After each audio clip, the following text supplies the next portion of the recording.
Breaker Crunchers, welcome to issue 60 of the Couch Crunchers podcast, the only podcast where our glory days in the Mexican Wrestling League are well ahead of us. Tonight, you have Sam, the movie mechanic, hosting. I've also got on the podcast Tyler, Captain Awesome. Say hey. Hey. And Lance, the list master. Hey, guys. Series sergeant. And all around happy fellow. Yes, I'm a man of many names. we missed you last week. We had some technical difficulties. Glad to have you back on the stream. It was a good episode though, man. I enjoyed watching it from the outside. So, but tonight's gonna be fun. Yeah, we're looking forward to tonight. Tonight on the agenda, we have our Fabs and Flubs. We're going to be going through some headlines, but also we're going to be digging deep into the movie choices of Will Smith and seeing which choices you guys would have preferred he taken and seeing how that panned out or not. We're also going to be talking about Toy Story 4 and Men in Black. But to get things off, I wanted to just let you guys know that a week-long gaming marathon that I really enjoyed for the last few years, Summer Games Done Quick, is wrapping up tonight. They're finishing off with a speed run, 100% speed run of Chrono Trigger, the old games. But the highlight of the event for me was the Legend of Zelda Breath of the Wild speed run. They went from the Shrine of Resurrection to defeating Demon Beast Ganon in 34 minutes, just under 35 minutes. Anybody who's played Breath of the Wild knows that even getting off the Great Plateau in that amount of time is a real challenge. I also sent you guys a video link to a cartoon representation of the speed run. We'll probably put a link to it in our description later on so you guys can all enjoy it. It's by Terminal Montage. It's very funny. So did the speed run take your breath away, Sam? Man, it did take my breath away. There is a speedrunning community for just about any video game out there. I have seen many speedruns for Breath of the Wild. It wasn't a world record speedrun. They rarely get world records on Games Done Quick because they're on the spot. The world record speedrun is just about 28 minutes from Shrine of Resurrection to Demon Beast Ganon, and it is very fast. They have to employ all these glitches to like pass through walls. They do like these flips through walls. They jump on enemies and it launches them like 1,000,000 feet at 1,000,000 miles an hour. It's incredible. You should check it out. But Games Done Quick is the place. You can go back on YouTube and watch all of their old runs and the runs from this event in case you're curious. I just shared the link on it for it on the chat. So who's ever watching can click on that after we're done. Yeah. So all right. So let's kick it off with the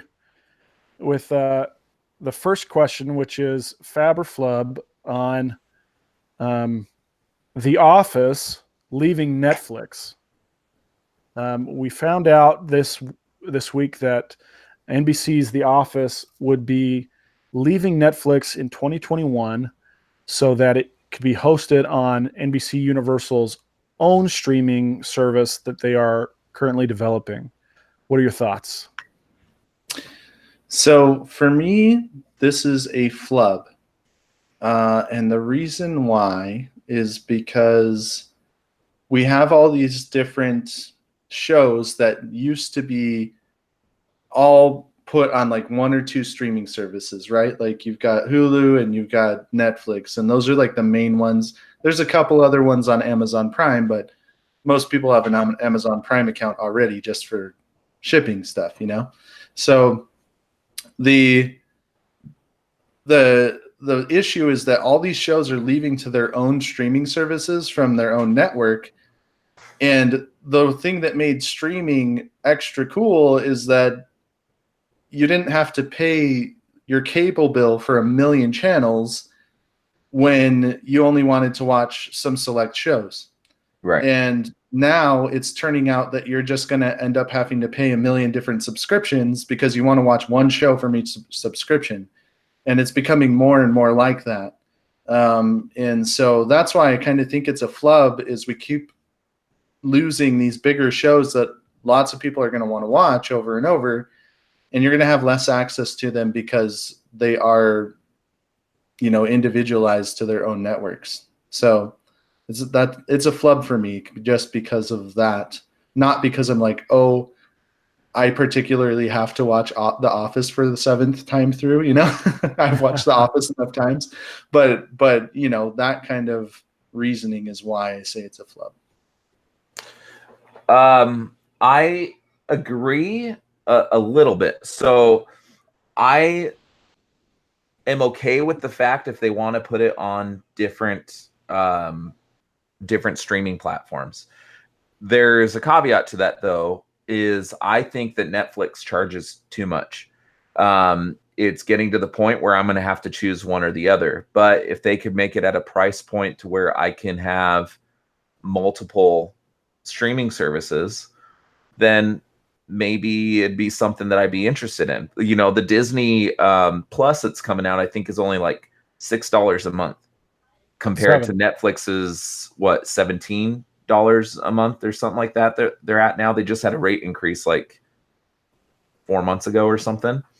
So it's getting a little ridiculous. It's the exact reason why I don't pay for CBS All Access at this point, because they're asking way too much and their shows aren't that great. I'm not going to buy NBC just to watch The Office. I'm just going to go spend, $20 and just go buy the seasons on Blu-ray or whatever it could be, or buy them on Movies Anywhere or Vudu or something like that, where I own them and nobody can take them away from me. I like the idea of having an a la carte, but only if it's at a price point that's affordable for people. The other issue I see, though, is contractual the contractual ability with the platforms, with Xbox and Roku and Fire Stick and things like that. Where are these streaming platforms going to be available? Because that's an issue I have now as well, is I am heavily active in Walmart's streaming platform, which is Vudu, whereas my entire digital library is, and I can't watch it on my Fire Stick. They've tried to rectify that by making Movies Anywhere where everything's kind of combined, but there's still some movies that don't translate to my Fire Stick. And so I can only watch Vudu on certain TVs, or I can have multiple streaming devices on one TV, and it's kind of cumbersome. But I think there's still glitches. I think they're putting the cart before the horse, or the horse before the cart, whatever the phrase is. You had it right first. I was right the first time, I think. Yeah. I think it's you can't put the bull before the horns. Right. But I don't know. Sam, I'd be interested to see what you think. So it just seems like this is the YouTubeization of our media. We have, each content provider is going to be exclusively providing their own content on their own streaming platform, and it's not that hard to do. It's going to be a lot more accessible than, say, cable, which you have to have a lot of installation to even get access to. You have to pay a big fee. You don't get to choose the channels you want. Whereas with these streaming services, it's very much kind of catered to everyone's personal taste. And I think it's actually pretty great that the streaming services are going to become so much more focused and that you have access to the content that you want. That said, I don't watch Game of Thrones because I don't have HBO. I don't watch Showtime. I don't watch Stars. I don't watch these premium channels because I don't want to spend money on them.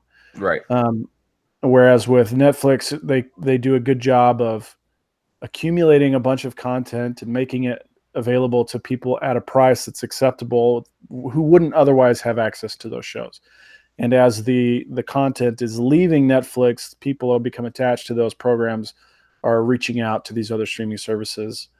But again, it's going to come all down to price point. Who's going to be willing to pay an extra $7? Is Netflix going to be willing to reduce their cost? And I don't think they are, because they are billions of dollars in debt. So I do like that it's becoming more and more individualized. The entertainment's more and more individualized. And that is a good thing. It means that you don't have to waste time scrolling through a guide. You can just sit down, speak into your remote, I want to watch The Office, or I want to watch Stranger Things, or whatever program you want, and boom, it's right there available for you, the whole season in one go. So as far as individualized, as far as the consumer's concerned, this is great, because you get to pay for what you want, and you don't have to spend all night trying to find it. I mean, going through Netflix trying to find something good is just like going to Blockbuster and walking through all the rentals, Right. Aisle after aisle, trying to find something that you're really interested in. Except you don't have the issue of walking into Blockbuster and you see something that you're interested in and it's all checked out. Yeah. Or you have to avoid the pervy guys looking at all the Japanese hentai. Right. Yeah. No, it's so I think it's a great thing that each show is basically getting its own platform, or a small group of shows are getting their own platform, so you can really find what you want to watch pretty quick.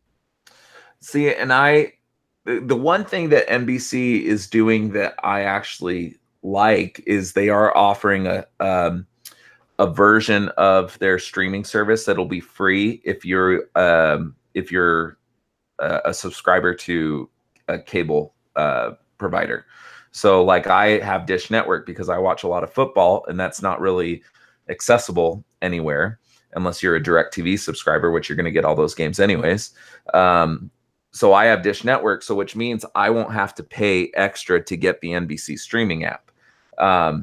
But there's going to be ads and things like that. So I do like that, because it's still more than what CBS is doing. In order to watch CBS, you have to pay for it.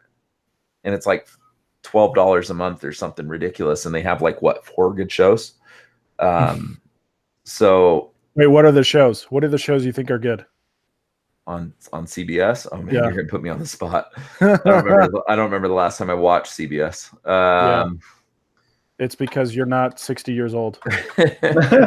Well, they had a couple comedies that came out this last season that I was interested in watching, but I didn't jump into them because I either missed the first episode or something like that, and I don't like to jump into a series halfway through.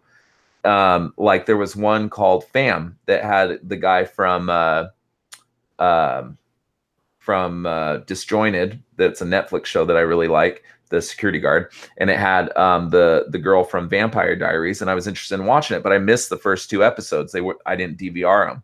So if I wanted to watch it, I would have had to jump in from the 3rd episode, and I wasn't willing to do that. So I didn't watch the entire series, and it subsequently got canceled. And I think that's I don't think I'm alone. I don't think I'm alone in that. You know what I mean? I think that CBS has an issue that their shows are not accessible. Well, hold on, Lance, you are alone in this. You are the sole reason that show was canceled. Oh, probably. Yeah. I have a good answer for you, Sam. So tons of people love Big Bang Theory. I can't Just got stand canceled. I can't stand that Sheldon guy. Yeah, but it's still on the service, right? So I mean, that's a reason for getting it. Oh yeah, if you want to watch if you want to watch old stuff, yeah. Yeah, and then there's the Young Sheldon, Star Trek Discovery, young Sheldon. The Good Wife was really popular for a while. NCIS. But mainly for me, Star Trek Discovery. I like that show. Okay. So they have lots of Big Bang Theory and Sheldon related content. Yes. They have, I hate that guy. Big Bang Theory. They have Young Sheldon. They have Old Sheldon. They have shows Sheldon would watch. So it's just they all have Sheldon Big lineage. Bang Theory. They have Sheldon They've prepubescent. Well, and then really gone all in on the Big Bang Theory. Well, and then they have Elementary.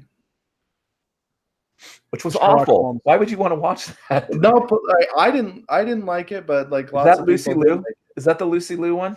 Yeah. Yeah, the Lucy That was Liu a one. Yeah. horrible show. It's no Benedict Cumberbatch playing. Yeah, they basically looked at Benedict Cumberbatch and they said, "Oh, everybody likes that show. Let's see how we can completely bastardize it." And then BBC's just laughing at them, basically. Right. Well, okay, so hang on. The BBC's Sherlock was good for the first 2 seasons, or even 1.5 seasons, and then they've done the same thing to their series that the quality dropped significantly. And You didn't like the wedding episode? That was the No. 3rd season. Oh, I loved that I episode. didn't like anything after the 2nd season. I loved all 4 of them, and I think they're going to make another one. I think. Yeah, there's a season 5 on the way. But I'm not looking forward to it. I don't know if you guys ever saw Jekyll. It was a series that was done in kind of the same style, and it was done by the same guy, Mark Gatiss. And You and I talked about this. 6 episodes. The first 3 episodes are amazing. Jekyll and Hyde are played by the same guy, but you wouldn't know it. Like, you would think, you're questioning, is that even the same guy? Like, you really have to think about it. And then in the 4th episode, the series just takes a huge nosedive because I guess he had just got contracted to do the Sherlock series, and so he stopped spending any time on the Jekyll series, and it sucked after that. But I think we've done that one pretty well. Let's move on to a headline today. Says that Neil Gaiman pitched a Marvel 1602 TV show for Marvel TV. Presumably it would air on, or it would be streamed on Disney Plus in the Marvel section. Now, for those of you not familiar, Marvel 1602 is all your favorite Marvel characters, but set in the year 1602 during the Elizabethan era. Marvel passed. They passed on that show. So what are your thoughts? Let's start with Lance. I don't know.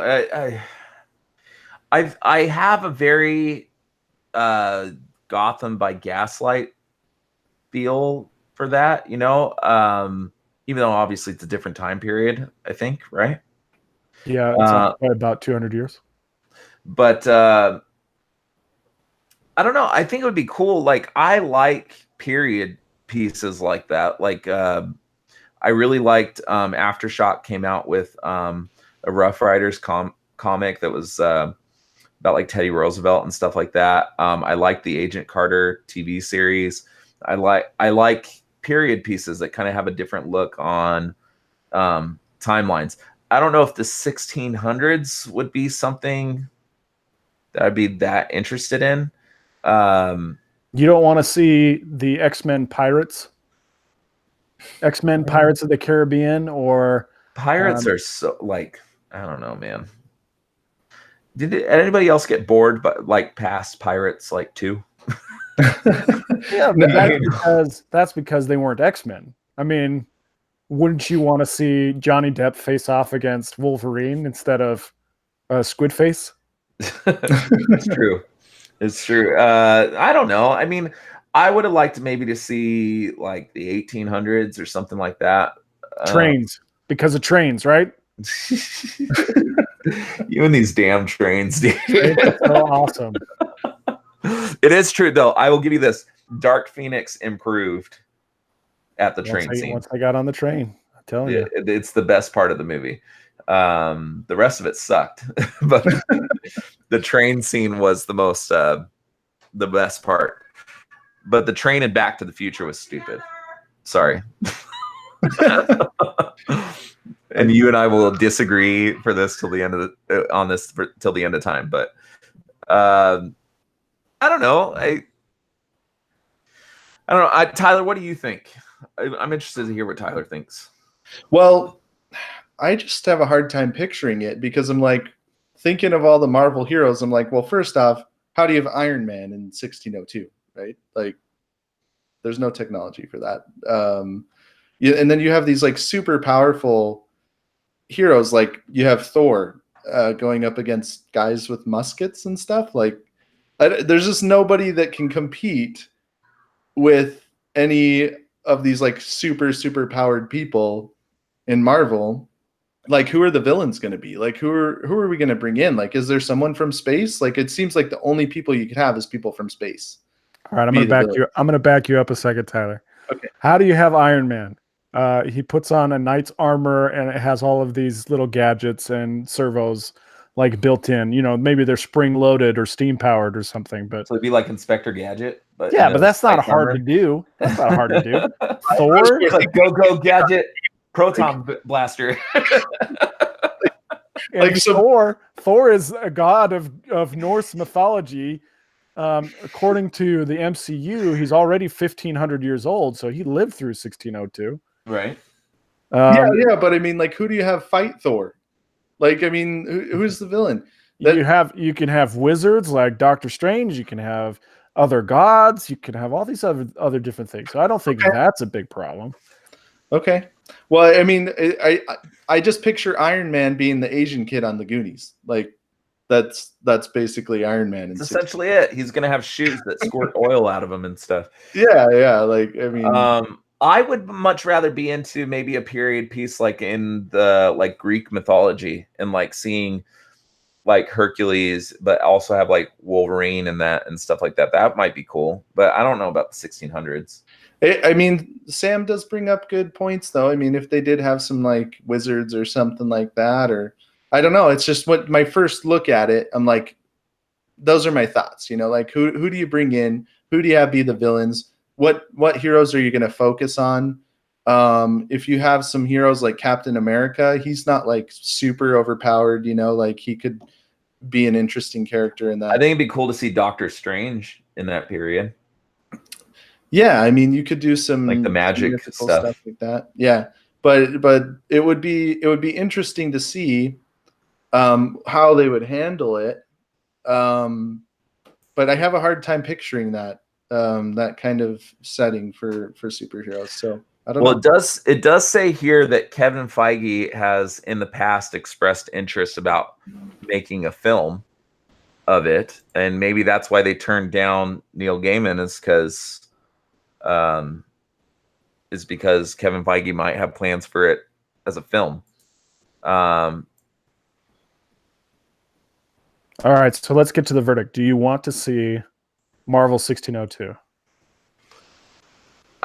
I need more information. So right now I would say no. I'm the same. Right now I'd say no. I'd say they have a lot of other content that they could focus on, but if they brought something to the table that had more information that could appeal more, then yeah, I'd say yes. But as far as right now, I'd say no. All right. There you go. Two for two. Thumbs down. All right. Let's move on to the announcement that the Dark Crystal Age of Resistance. Dark Crystal Age of Resistance is a prequel to the Dark Crystal, which is a Jim Henson movie. It's kind of a dark adventure story. I love done Dark with Crystal. Puppets. If you're not familiar, very kind of monumental work of film back in the 80s, late 80s. Well, Netflix is doing a prequel, The Dark Crystal Age of Resistance. And this week we get announced that several big-name stars are joining the voice cast. Lena Headey from Game of Thrones, Benedict Wong from Doctor Strange, Awkwafina from Crazy Rich Asians, Sigourney Weaver from all the Sigourney Weaver movies. All the Sigourney Weaver movies. I mean, she's a pretty big name all on her own. It's not like you need, Alien and Ghostbusters. She's in that chick that stars in movies. From all her movies. That one.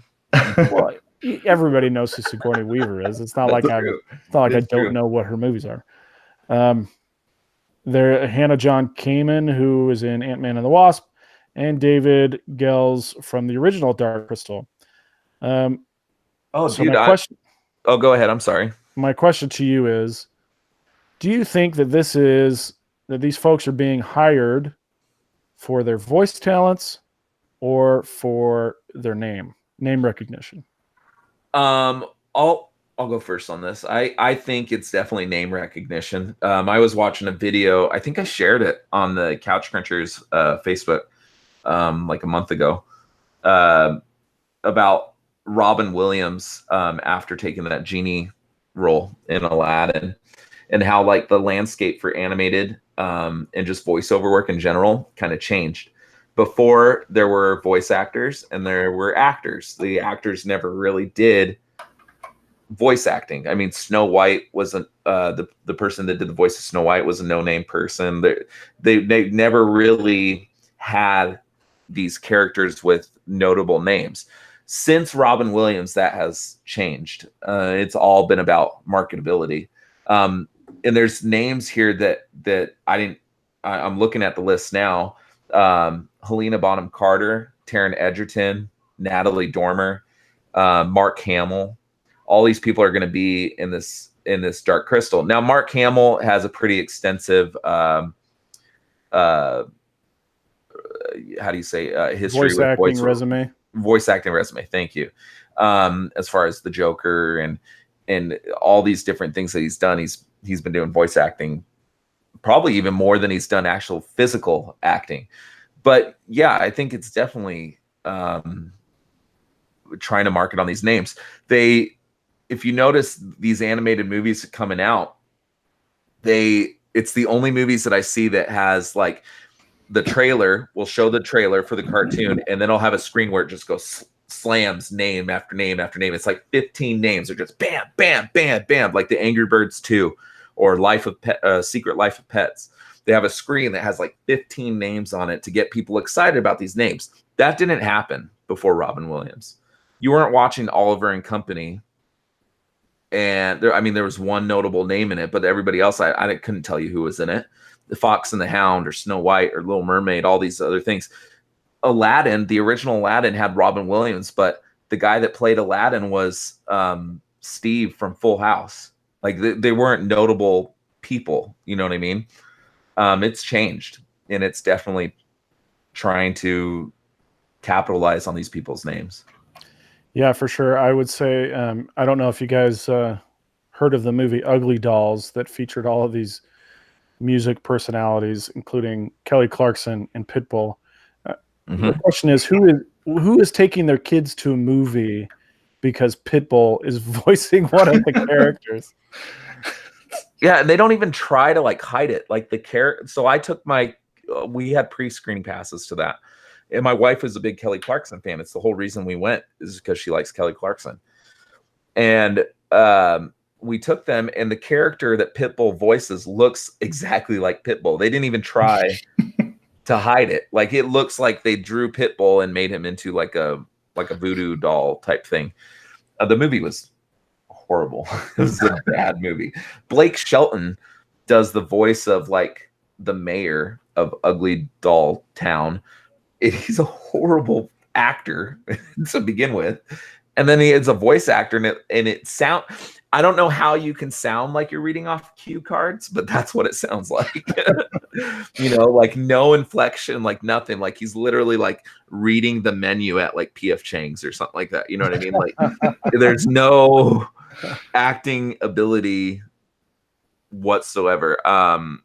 But it's name recognition, it's marketability. I mean, you go through that and it shows these different characters. It's like Kelly Clarkson and Barack Obama. I don't know, but it's one after the other. There's no, I don't know. Animation used to be an art, and now it's kind of just a way to sell toys. All right, I think where are you at? I think there's a little bit of both going on here. There's some people that I look through here and I'm like, yes, I can see a lot of voice acting talent from a lot of these people, even if they are big names.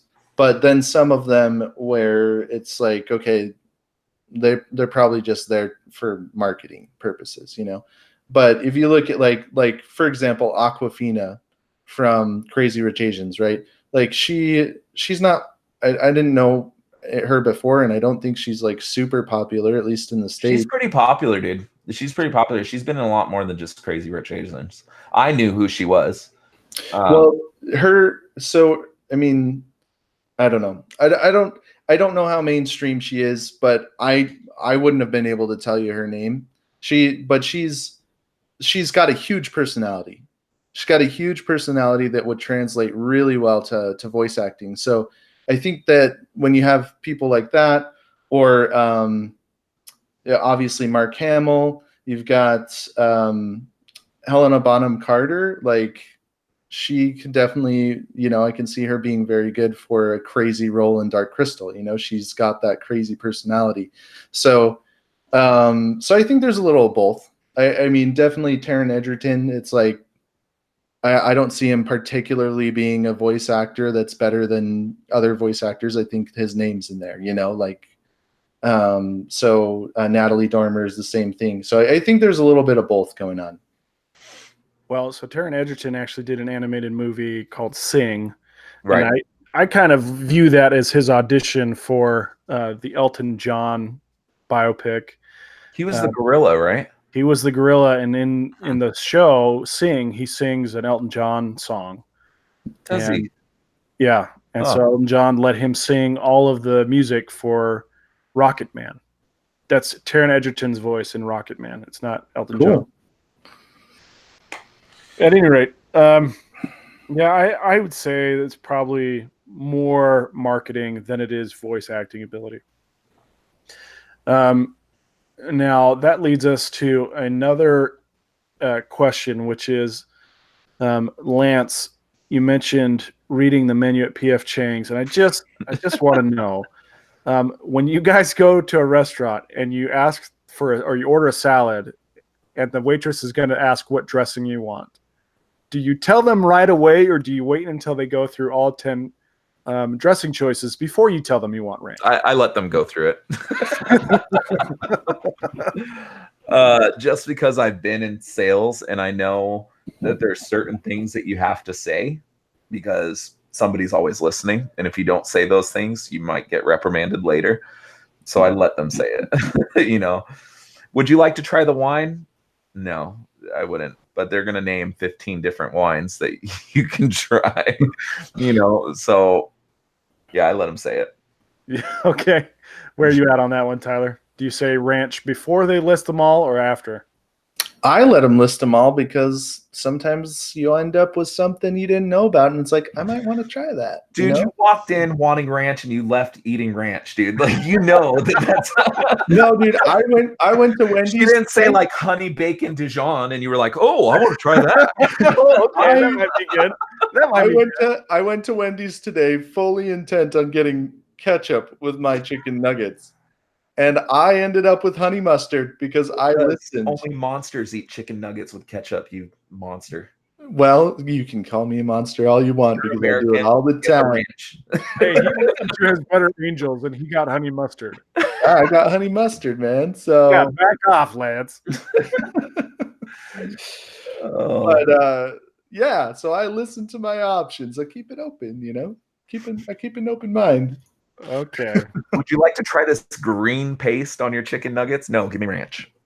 Yeah, send me the ranch. All right. So now we're going to the big one on Fab or Flub. We're going to be listing a lot of different movie roles that Will Smith turned down. This comes from Reddit. User by the name of The Sons of Batman posted, Will Smith's movies where he almost starred is way more compelling than his actual filmography. So I'll try and list them in the order from earliest to most recent. So the first one here, Batman Forever. Joel Schumacher said that Will Smith was in the running to play Robin side by side with Val Kilmer's Batman.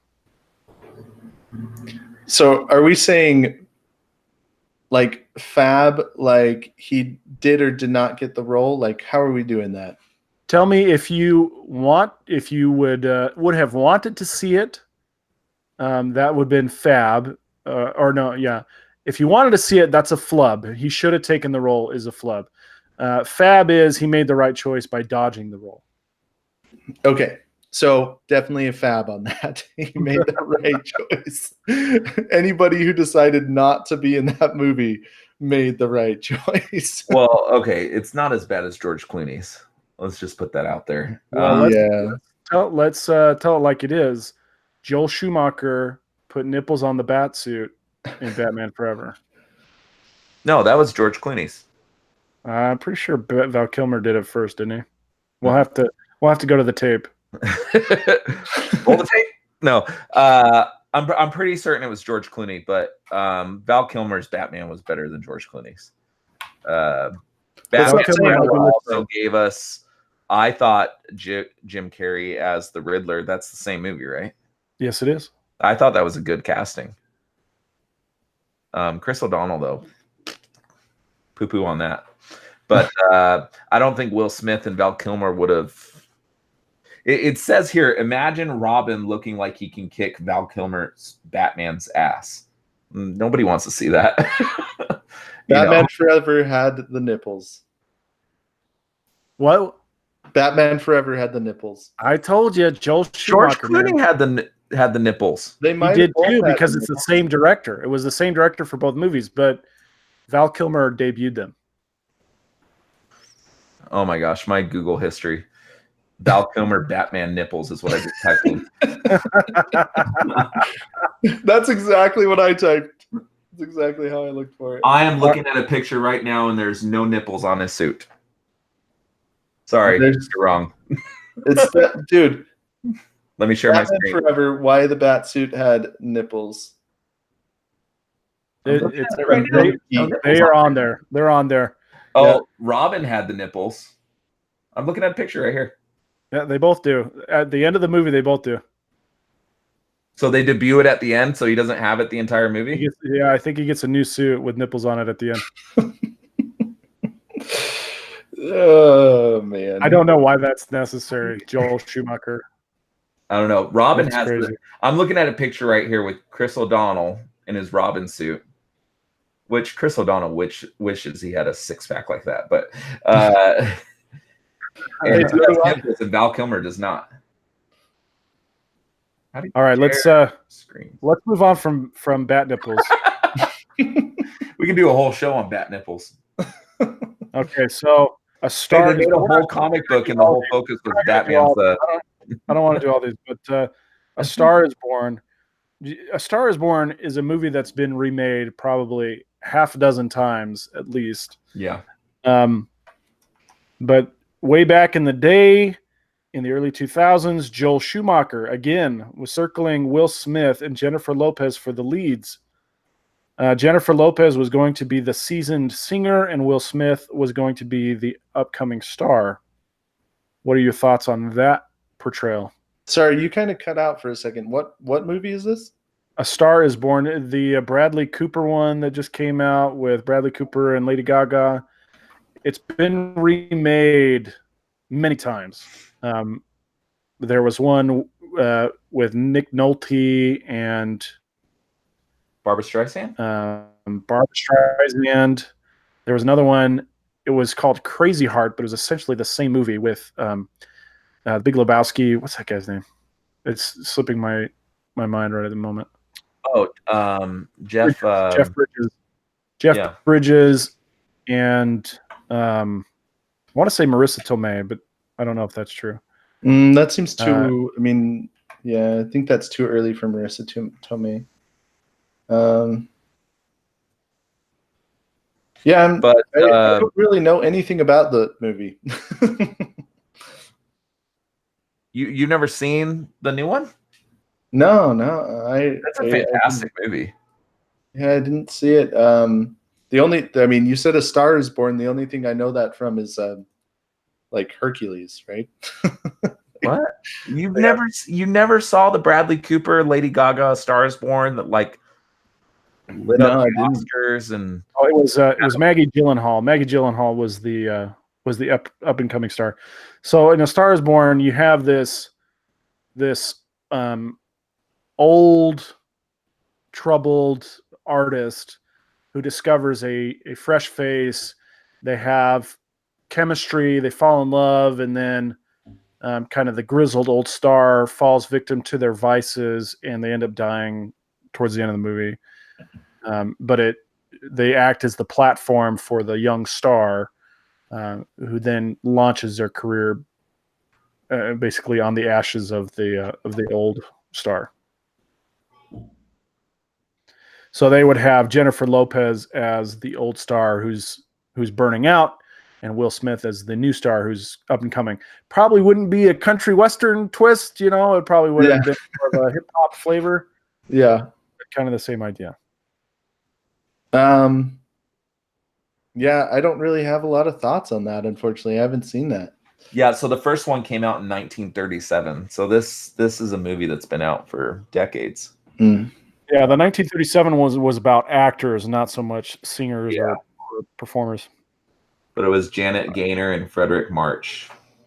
But yeah, I mean, I just don't like Jennifer Lopez in general as an actress.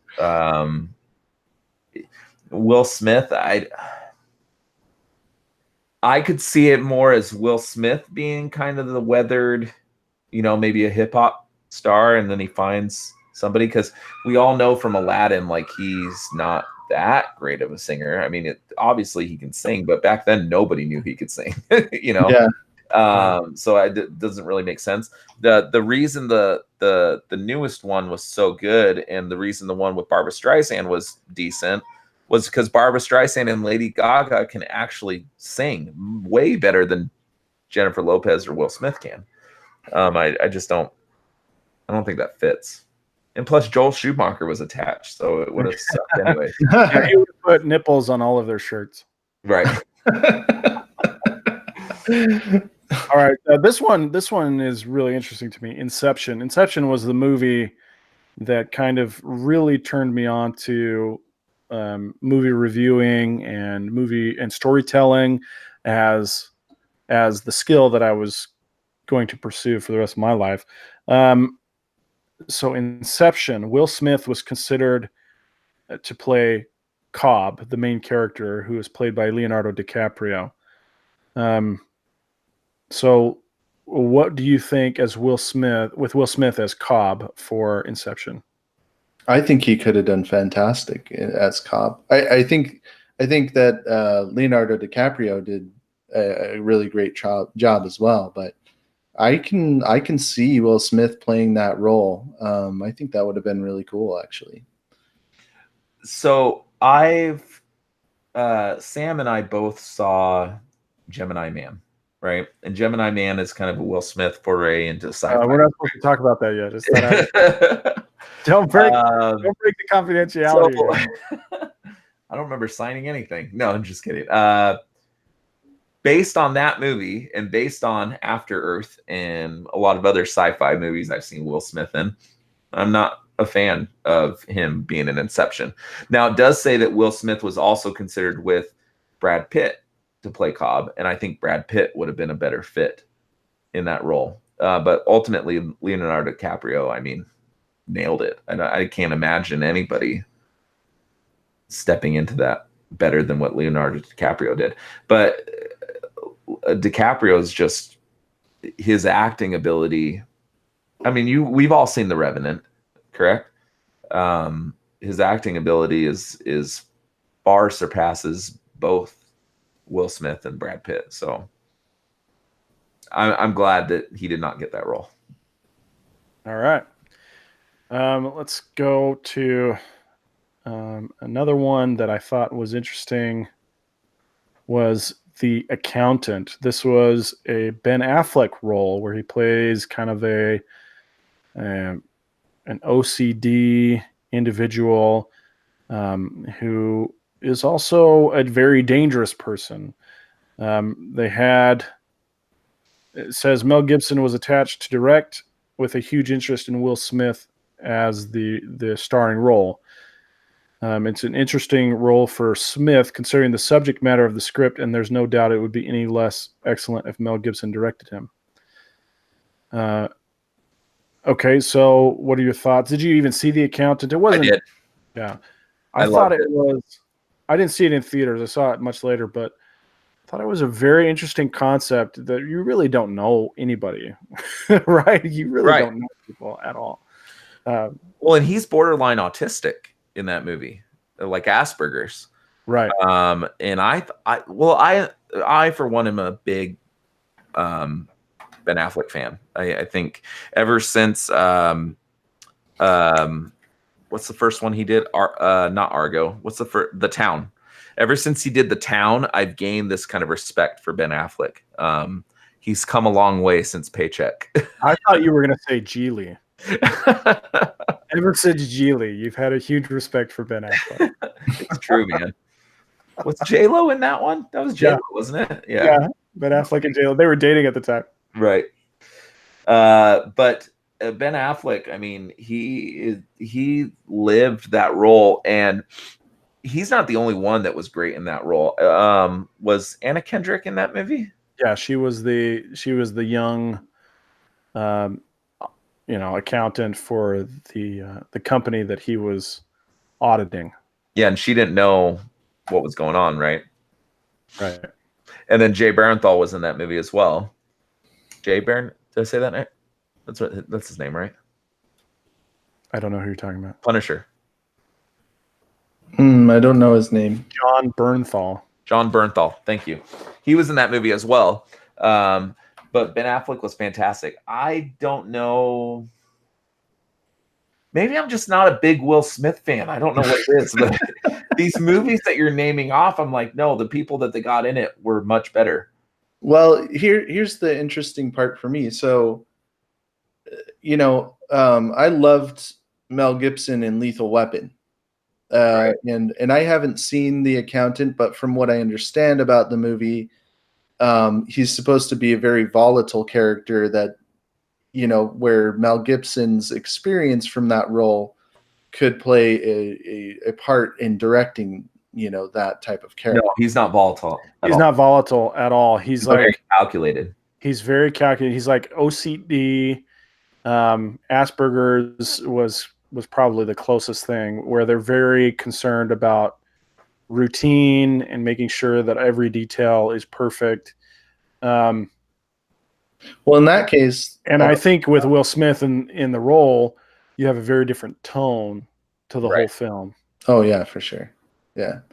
But I mean, if that's the case, and excuse my ignorance on the movie on that, but I that combination then doesn't make sense, because I always picture Mel Gibson as playing a volatile role. You got Braveheart. Well, Mel Gibson would just be directing it.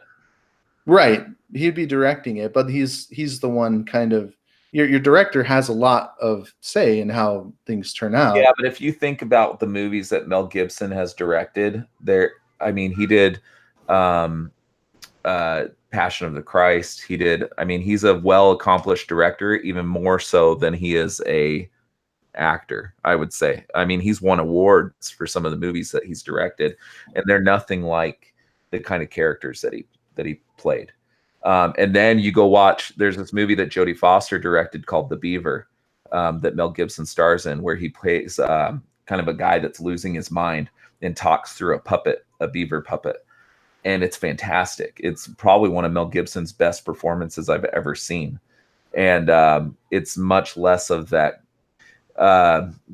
Lethal Weapon, he kind of played this like laid back, sarcastic, gunslinger type guy, and The Beaver is nothing like that. Yeah, I'm trying to think of the things that he's done, and he hasn't directed a whole lot, but if the two things he did, he directed Braveheart, he directed The Passion of the Christ, he directed Apocalypto, Hacksaw Ridge. Oh, Hacksaw Ridge is fantastic. Have you seen Hacksaw Ridge, Tyler? Yeah, Hacksaw Ridge is really good. But all of these are a little bit chaotic, you know what I mean? That's kind of what I see his style as, as being more chaotic, more volatile, especially Apocalypto. The Accountant I would put in, it has a chaotic feel to it, but Ben Affleck's character is not chaotic. Okay. very calculated. But everything that's going on around Ben Affleck, there's chaos, and Ben Affleck is trying to make sense. Ben Affleck is trying to be a stoic figure in a world of chaos. That's the whole appeal of that movie. So that's where the combo could come in. Will Smith kind of brings the stability while Mel Gibson brings the chaos. Right. So, okay. I mean, like I say, I haven't seen the movie, but that combination together is kind of what I wanted to picture as far as what could happen there. And so, I own this movie, Tyler. I'm gonna bring it to you. Okay. I really like that movie. Well, and like I said, I'm just a big Ben Affleck fan. Yeah. But cool. All right. Let's see. Next one, Old Boy. Do you guys know what Old Boy is? Yeah, I saw that one. Korean movie. It was remade with Thanos. Josh Brolin. You guys are losing me. You guys are losing me on these. That movie's weird. It's really weird. It's about a guy. He's kind of a loose cannon at work. He gets drunk one night and he gets kidnapped, and he's held in a room for 20 years. He's held prisoner for 20 years by someone he doesn't know. After 20 years, he's let out, and the only thing he can think about is revenge. He wants to find who kidnapped him and destroy them. And along the way, he meets a girl, and he has a relationship with this girl. She's much, much younger, and there's a big twist reveal. Yeah, it's late in the movie. It's kind of, I can't really say it because it will ruin it. You think you're watching a certain kind of movie, and all of a sudden you're not watching that kind of movie. Yeah, it's a mind bender, to use a polite term. The original Korean one was super violent. The Josh Brolin one also tried to be heavy on violence, but it won't. Something about the Korean one is they use the violence in a very artistic way.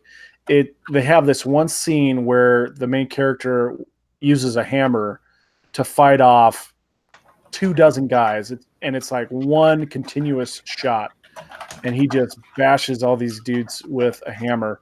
And it's very similar to the Daredevil action scene in like the first or second episode where he's taking on all these guys in a hallway and a stairway. That one continuous shot for like 8 minutes. Did I tell? There was a story that came out about that shot. Did you hear about that? Sorry to derail you, but they submitted that to this last season. They submitted that to get nominated for an Academy Award, and they rejected it because it's one camera and it's longer than 8 minutes. So it's not eligible for best stunt coordination or something like that. Because it's too long? It's too long and it's only one camera. If it was multiple cameras, it would have been okay. But since it's one camera, one continuous shot, it's not eligible for that award. Well, it's awesome. I agree. It's one of the best parts of the entire show.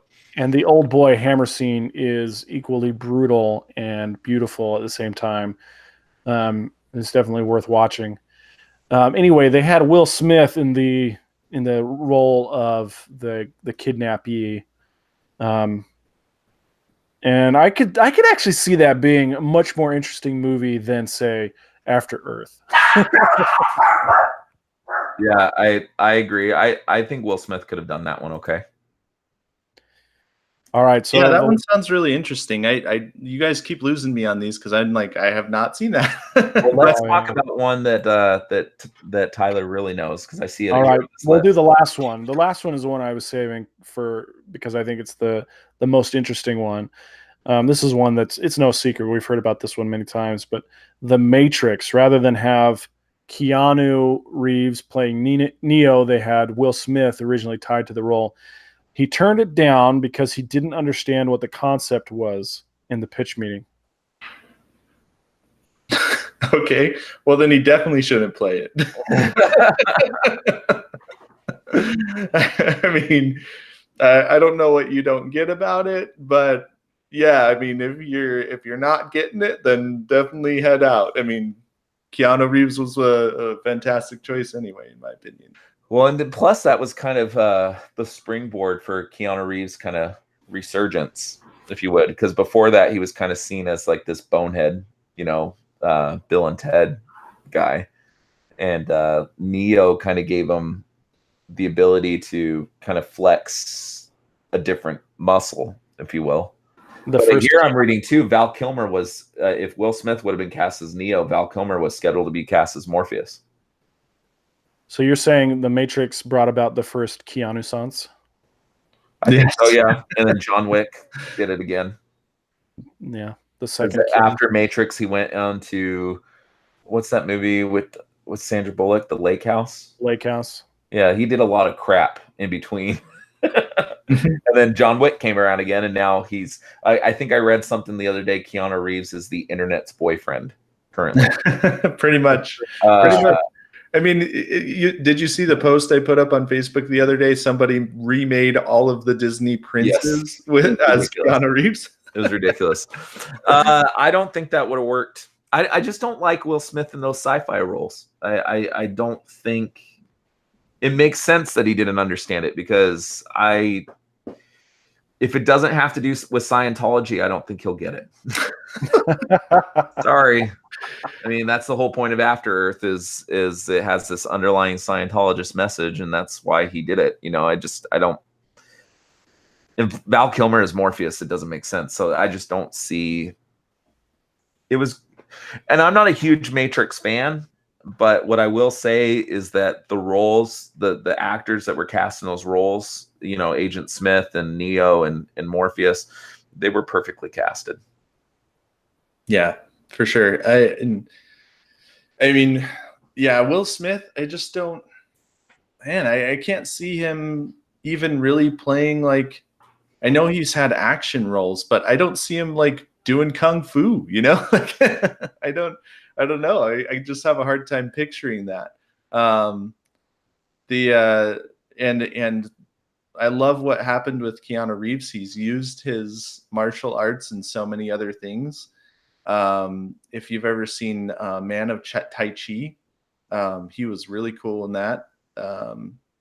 He used it for 47 Ronin, which wasn't like a super popular movie, but I thought he still did a really good job in the role. I didn't care for that movie.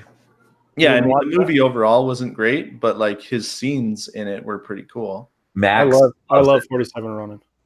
Max loves that movie, and Sam's starting to question any advice you've ever given me on any movies. the movie, I enjoyed the movie.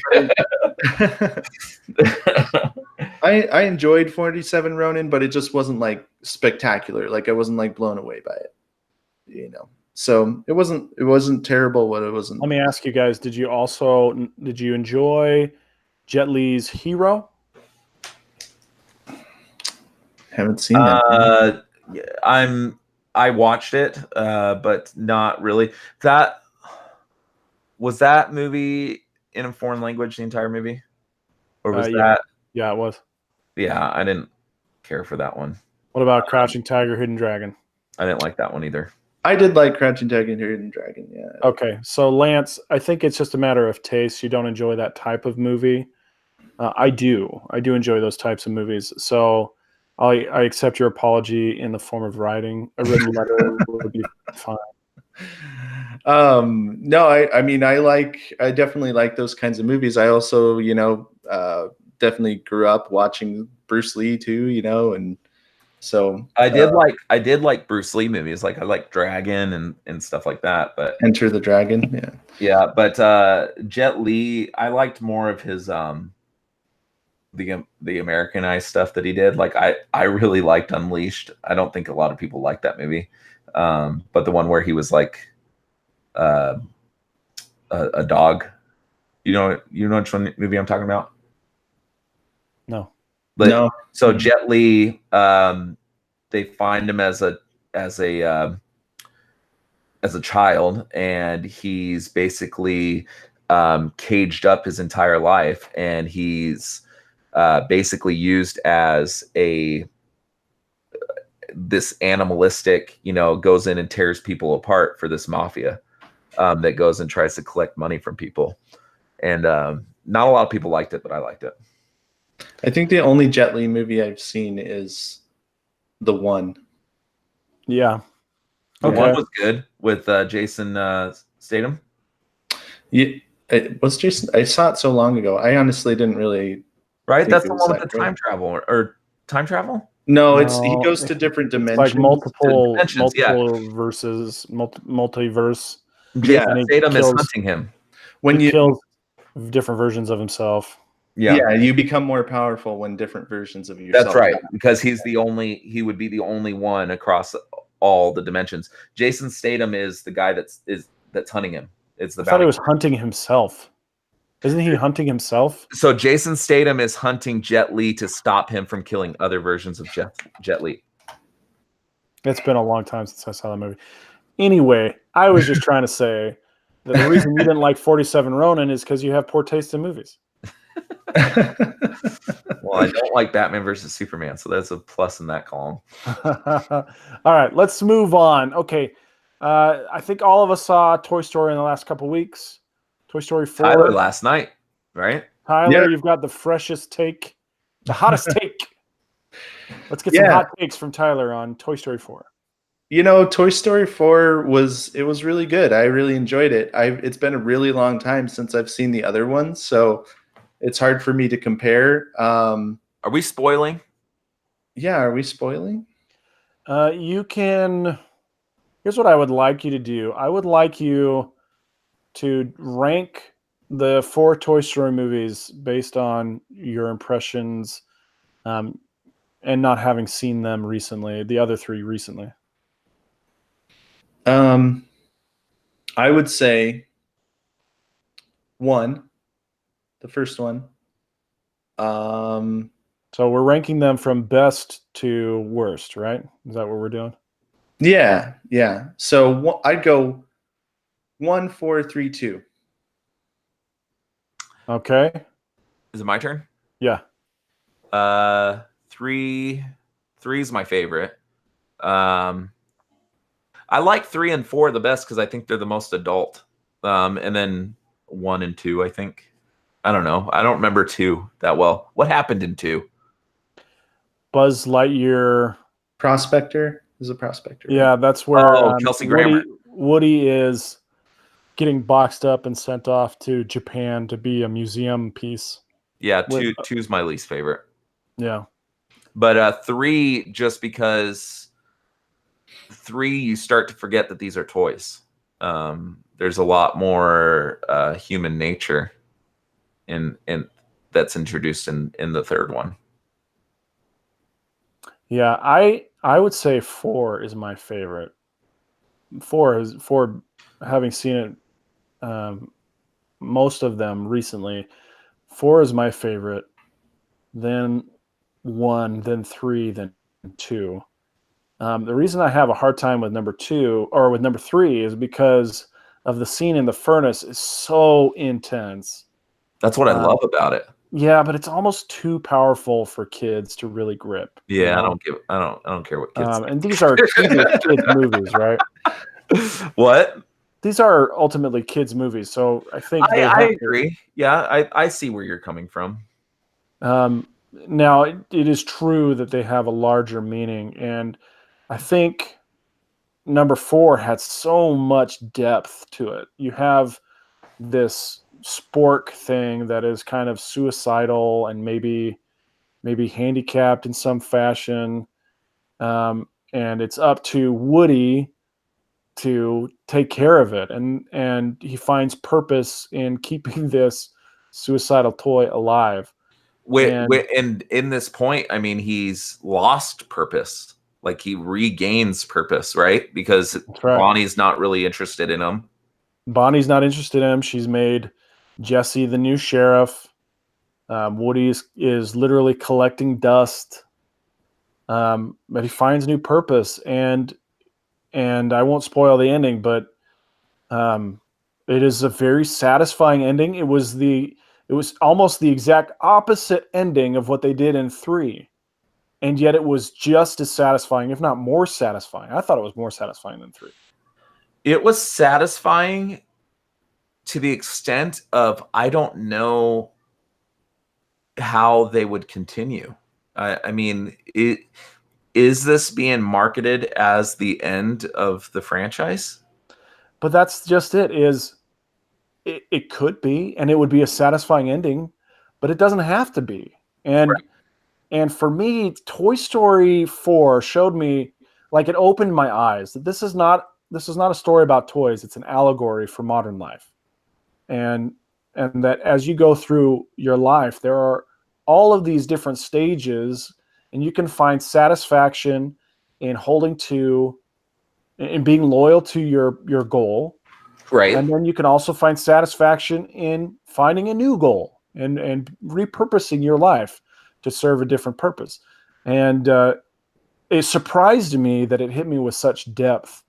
And it probably wasn't until Duke Kaboom made his appearance that I was really that I was really satisfied to the fullest. Yeah. So funny thing about Duke Kaboom. So they asked Keanu Reeves to do the voice of this, right? And it was mainly supposed to be like a bit character, right?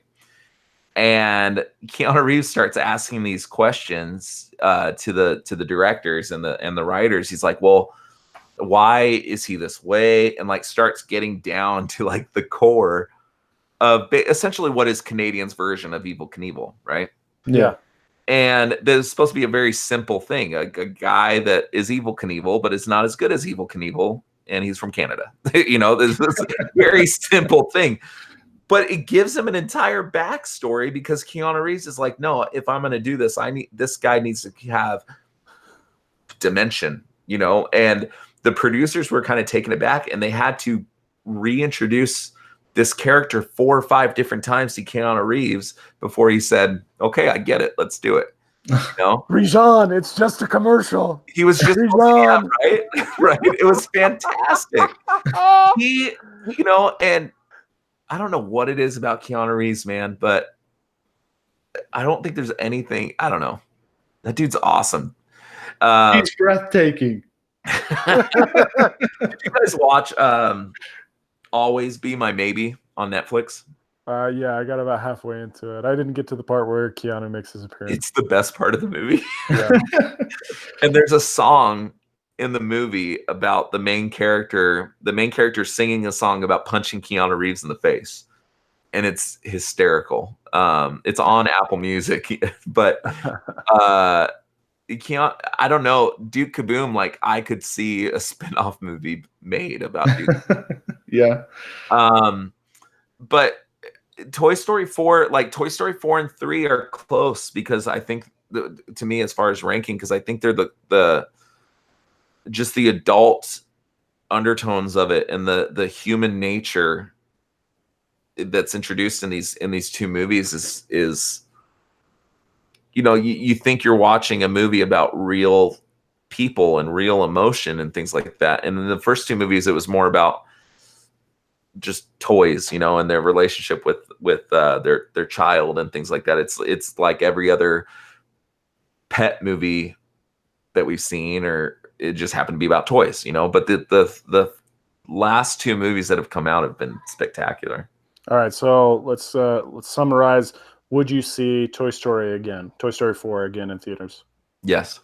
I'd see it again, mainly because my wife hasn't seen it, and I'll see it. Very practical. Thank you, Tyler. But no, I that type of movie for me, it's not something that I'm like, oh yeah, I want to go watch it again, or even like was super interested in seeing it the first time, honestly. But the reason why I like it is because like you said, the message that goes out there. Like I feel like a lot of kids shows nowadays like don't have any kind of depth of. No, they have a cherry on top. Yeah, everything has a cherry on top, and you walk away from this movie thinking like, wait a minute, that's a happy ending, but it's not a happy ending. You know what I mean? Like it's different. It's a different feeling than other happy endings, right? Yeah, yeah, and it's so I like the message. I like that it's not just like everybody wins all the time and life is super easy. Like it's not about that. And so I kind of like the tone and the message that the Toy Story movies have. The one thing that personally I would have liked more about the movie is I enjoy the Woody and Buzz bromance, you know, and I was kind of like Will Smith with freaking cowbell. I was like needs more cowbell, you know, like or not Will Smith, Will Ferrell. Buzz Lightyear's takes a step back in this movie, doesn't he? Yeah, he's not in it as much, and I kind of, I wanted more Buzz Lightyear, but other than that, the movie was fantastic. So can we spoil the ending right here? Can we give a warning? No, let's not do that. Let's not do a spoil it. Yeah, I would love to just sit and talk and unwrap this movie, but I want to give people a chance to see it. And it's true, it hasn't been out very long, huh? Yeah, and not have it spoiled. But there's so many layers to this movie, and I really, really like it. So if you haven't seen Toy Story 4, you're getting 6 thumbs enthusiastically. Well, I would say 2 out of 3 of us are very enthusiastic. And Tyler he's happy. I wouldn't say he's very enthusiastic. He's definitely happy with it. Well, for me, it's like, if you have kids, definitely go see it. If you're an adult and you're just going to see it, like if you grew up on the Toy Story movies, then it's going to have more impact on you, I think, than just going and watching it, as a standalone movie. But definitely, if you have kids, go see it. It's really good. So. All right. And with that, we'll move on to our next topic, which is Men in Black. I didn't see Men in Black, but Tyler and Lance both did. And so I'm going to ask each of you to give me your thoughts first on story. The men and women in black. Men and women in black. Yeah. Big thumbs up. Let's start with story. Lance, what do you think of the story for Men in Black? It's the story is very how do you say, predictable. But Men in Black in general, there's not a lot of I don't know there's not a lot of creativeness that needs to go into this. It's a typical hunting aliens space movie. That's essentially what it is. There's not there doesn't have to be too much thought put into this. I would equate it the same as like a Godzilla movie. Godzilla movies don't need a ton of depth to it. People are not going to see it for its depth.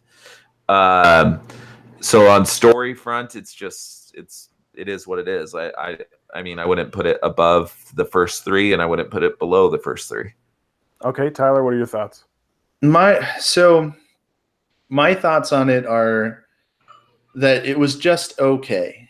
The reason, one of the things that really bugged me about the movie, there were some things I really liked and some things that really bugged me. So the thing that I really liked was the thing that bugged me was Tessa Thompson's character, right? She's supposed to be super cool, super capable, and kind of just like jumps in and is kind of like the hero that makes the difference, right?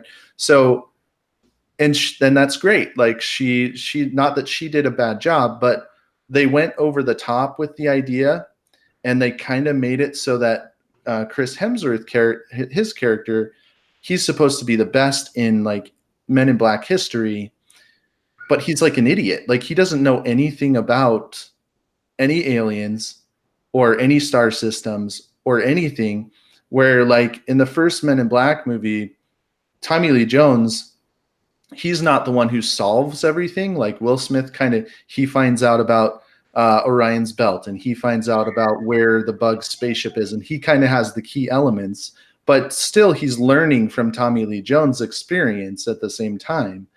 And in this movie, Chris Hemsworth is learning everything from Tessa Thompson, who's like on her first day on the job. Well, And- that's because I wouldn't say Chris Hemsworth is supposed to be what Tommy Lee Jones was. I would say that Liam Neeson's character was what Tommy Jones was. Well, Tommy Lee Jones. Everybody is saying that Chris Hemsworth is the best Men in Black in Yeah, history. but the end kind of wraps everything together. The end does a little bit, but at the same time, it was just like the ending didn't explain everything about why he didn't know anything. You know, I think it did. I think it did perfectly. Mm. But we can't get too far into that without you and I can Without talk spoiling it. Yeah. Yeah.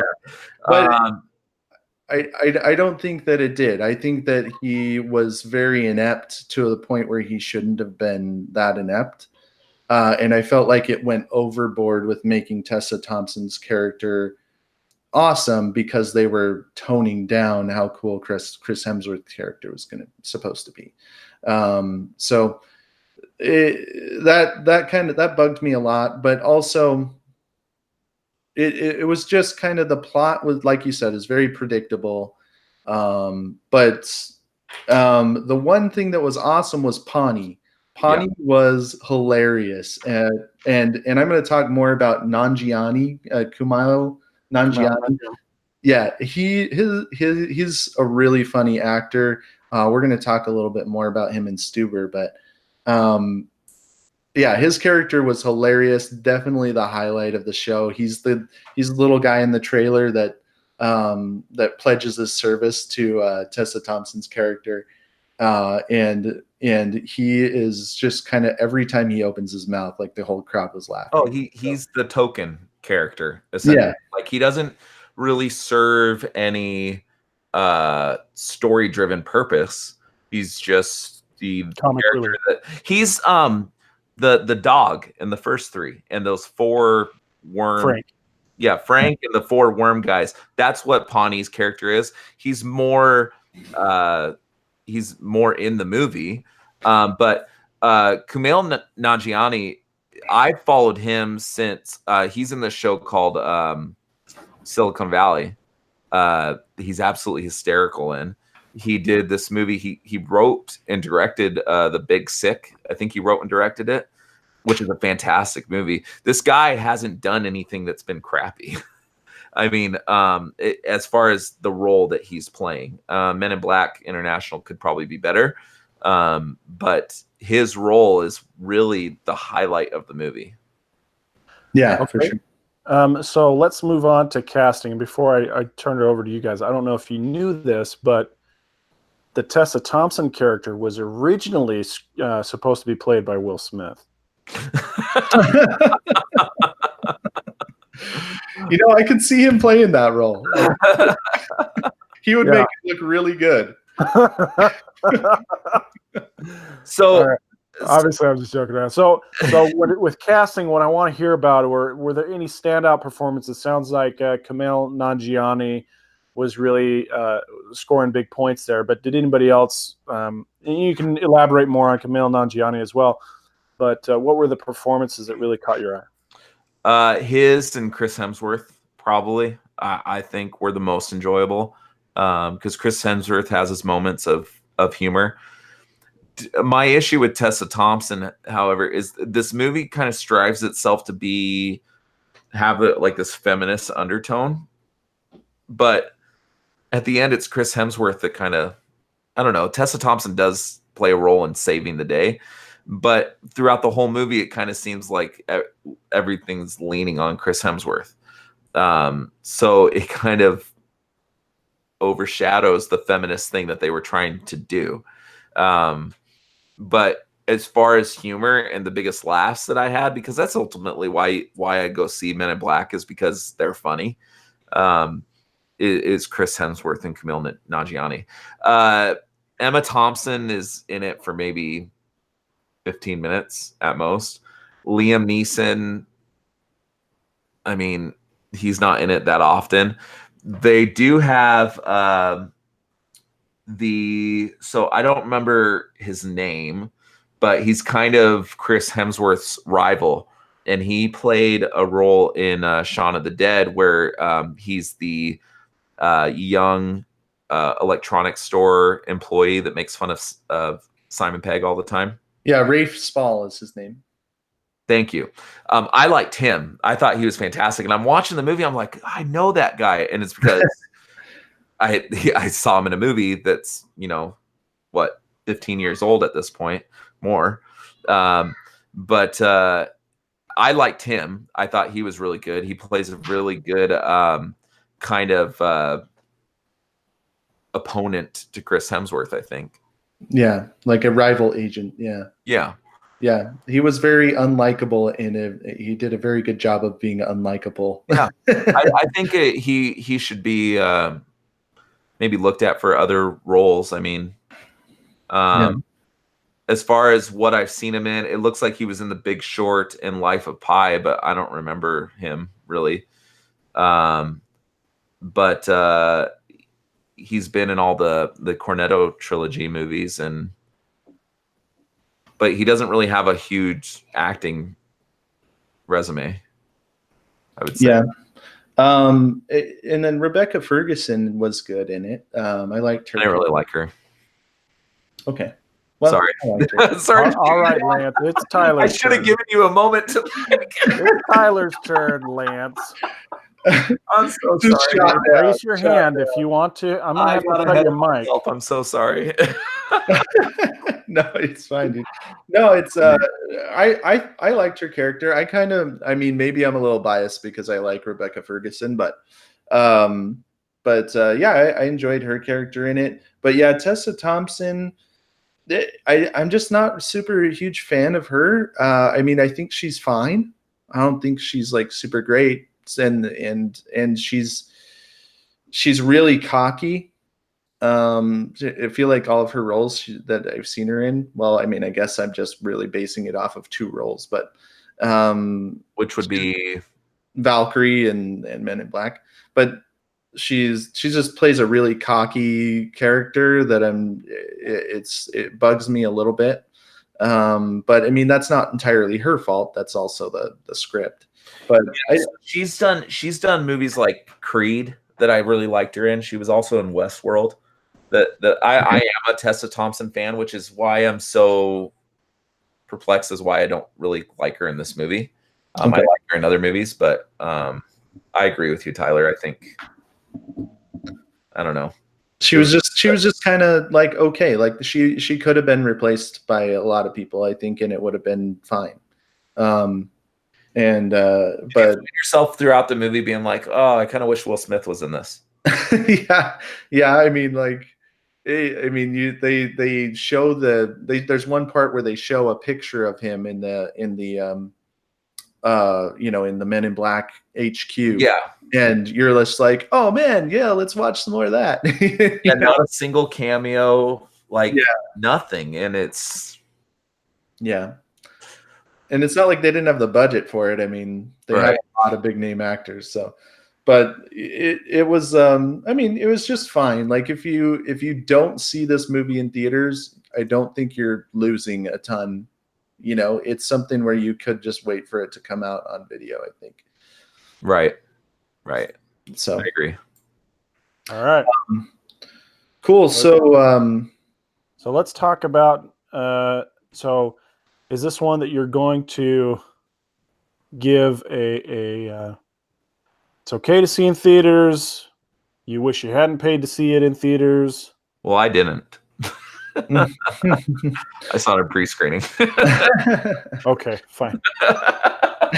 Sorry. No, I think right now there's enough other movies out there that are high profile that I'd be interested in seeing. Where I would put Men in Black on the back burner probably. So I'm not like in the attitude of like, give me my money back. I don't want to spend money on that movie. But at the same time, if you have the choice between what's out there right now, Men in Black is probably down on the list. All right. With that, let's move on to Tyler, you were the only one that's seen Stuber so far. Tell us a little bit about Stuber. Yeah, so I was lucky enough to catch an early showing of Stuber, man, Dave Bautista and Kumail Nanjiani, they are fantastic. Like they riff off of each other so well, and they both just have these opposite characters. One of them's just like this, man's man, like old school man's man who doesn't need help from anybody and not very connected with his feelings. And then, Nanjiani is like completely the opposite character, like very connected with his feelings, not really super sure of himself, and so they have these clashing personalities, but they mesh together so well at the same time. And it really made for some really hilarious moments. They definitely fought a lot. They were in conflict a lot, but at the same time, you could tell they both cared about each other, type thing, But Nanjiani, his humor in the movie just really brought out a lot of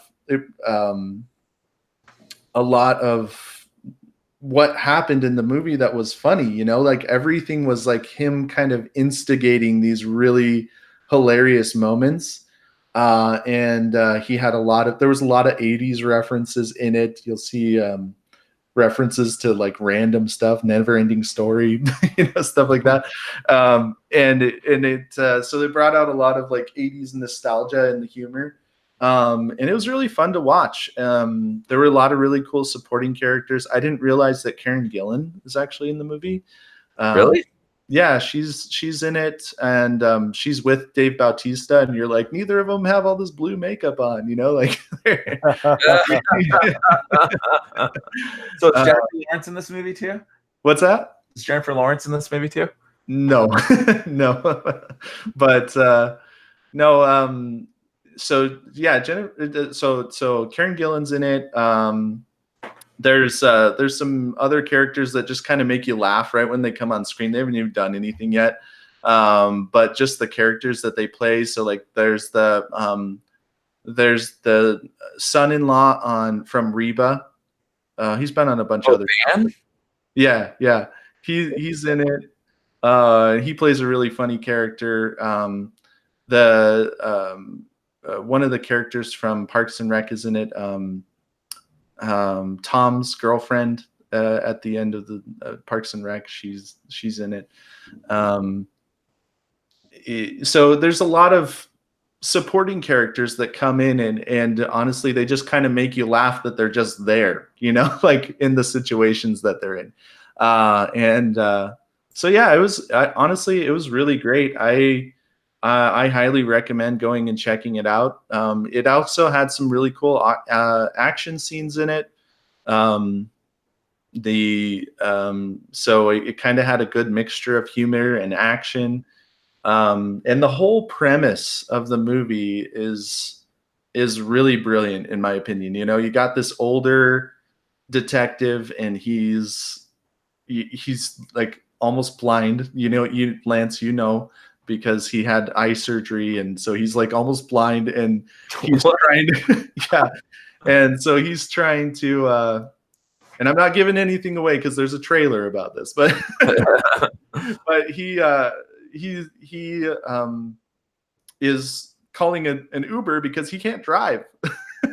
and he's trying to do this unsanctioned mission, and he can't, he's like worried about calling for backup because he's not supposed to be doing it. And he's going blind into these situations with this Uber driver.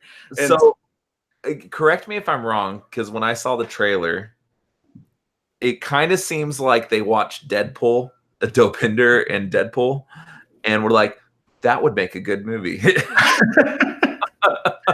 I mean, it definitely has some of the humor is very similar to Deadpool, but beyond that, I don't know that there's a lot of similarities. just the relationship between Dopinder and Deadpool, it seems like I could stretch that into 2 hours. Yeah. Yeah, I mean, yeah, they do have very clashing personalities. And I don't know, it was a lot of fun, man. I would definitely highly recommend it. I'm going to be giving it a review here pretty soon. You can go check it out on Couch Crunchers. I'll be posting that tomorrow in the middle of the day. But When does the movie come out? it comes out on July 12th. So All right. mark your calendars for Stuber. All right, very good. So that's pretty much it for the agenda topics. Real quick, what are you watching right now, Lance? We are watching The Rain, which is a Netflix show. We watched season 1 a year or two ago. It's foreign language, but there's what do they call it? Dubbing over it. But it's essentially about it's a post-apocalyptic. When they have to stay indoors, this rain comes down and turns them into crazy people, and they die and stuff. It's a really good show. And then we're going to be watching the 2nd season of the OA here coming up. I don't brace did you guys watch yourself the for that first one. season of the OA. Yeah, brace yourself for that one. It's not good. Well, okay, so yeah, I've watched both seasons. I went on Reddit today, and I saw that there was a favorable post about it, and I went on and I made a post that was negative, and they gave me immediate downvotes. So if you like it, that's fine, but we'll probably have to stop being friends. The first season, I think it's brilliant. Yeah, I did too. You get to the end of the 2nd season, and you're like, okay, did I just get punked? Did I get punked? Really? Is there a hidden camera here that's capturing my disappointment? That bums me out. I've been waiting for the 2nd season of the OA for a while. I saw the first season of the OA, I think 2 years ago. Oh man, let me tell you, the thing about the OA, and I don't know if you know this, but there's no script. Yeah. The writers are not writers traditionally because they didn't ever put pen to paper to write a script. Well, the lead actress is the main writer, isn't she? She and her husband came up with a story. They told it to each other. They memorized all the parts. They acted out the entire first season to the Netflix execs when they did their pitch meeting. Wow. That's how they pitched it, is they acted the whole thing out. And apparently it caught their attention because they made the show. The 2nd season is fascinating. Some of it is fascinating. Some of it is very frustrating. And then at the very end, guess what? You've been punked. This is actually just Quantum Leap. That's what it is. That's the whole. That's time travel? No, not time travel. Hopping through multiverses. That type of thing. Well, I'm still going to be watching it, but yeah, there's good parts, but at the end, I felt like I'd been punked. So. And then Stranger Things 2 is coming out this week. That's right, 4th of July weekend. Yeah, so I'll be watching that. Oh, and Spider-Man on Tuesday, we're going to see it. Yeah, very good. Tyler, where are you at? What are you watching? So I've been watching Agents of S.H.I.E.L.D. I'm not sure if I talked about it so far. Yeah, I'm enjoying Agents of S.H.I.E.L.D. more and more as the series goes on. But yeah, it's really great. If you're not caught up with Agents of S.H.I.E.L.D., definitely go check it out. It's something where if you didn't like it at the beginning, it's worth muscling through and getting through the first couple seasons. The other thing I've been watching, just my wife and I kind of watch it. It's kind of like our show that we watch when we get together is the Goldbergs. Oh, yeah, great show. Yeah. Yeah. So when we have our like separate shows that neither of us like, but that's like where we meet in the middle ground, Let me ask your thought, Tyler. What's your thought on the spinoff? So I saw the like intro episode for that. I didn't like it that much. Yeah, me neither. Max and Kelsey, Max's wife, I think they're the ones that told me they love it, and I'm not a fan. It just seems like pandering at this point. But Goldberg's is some of the best TV. I love it. I love it. TV. And honestly, I didn't even realize how well I did with 80s references until I started watching this show. Like, I know all this stuff. Right.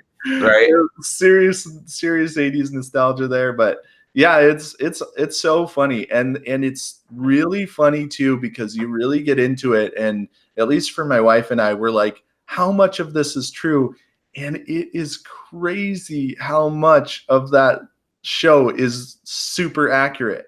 And I love how they can just like, they bring the story together, and then they even have the people that the episodes are about playing older characters in the episode.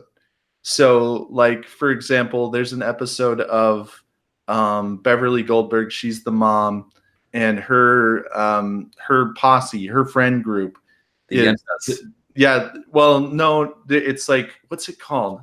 It's the Yentas Club. No. So the Yentas are not like the Yentas are like a network of women. She has like these 3 women in like season 5 that she gets with, who are like supposed to be her friends for life, and that she's supposed to like get a house with them when they get old. And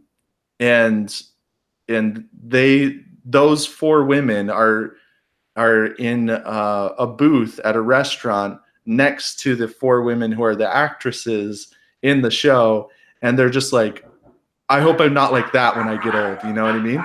Yeah, no, that whole group is called the Yentas. That's what they call it. No, I'm reading it right here. No, it's all the right.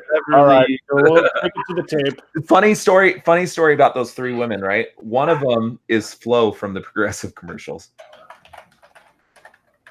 Oh, really? Yeah.